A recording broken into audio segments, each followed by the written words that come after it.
Hindi ko alam kung paano to sisimulan pero tara, luto tayo ng chicken curry. Miss and test lang tayo ng mga aromatics na gagamitin natin. Habang nire-ready ko yung mga aromatics na gagamitin natin, shoutout muna sa kuya ko na si Harold Jim Gendive. Once ready na lahat, pwede na nating igisa yan.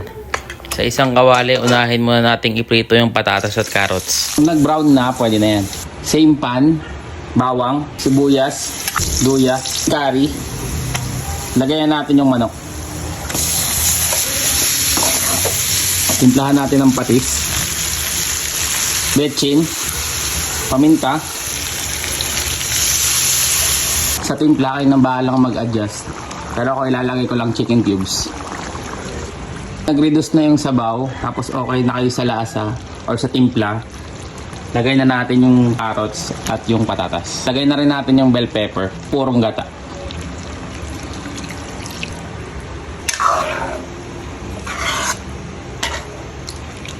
Ito yung ceiling green.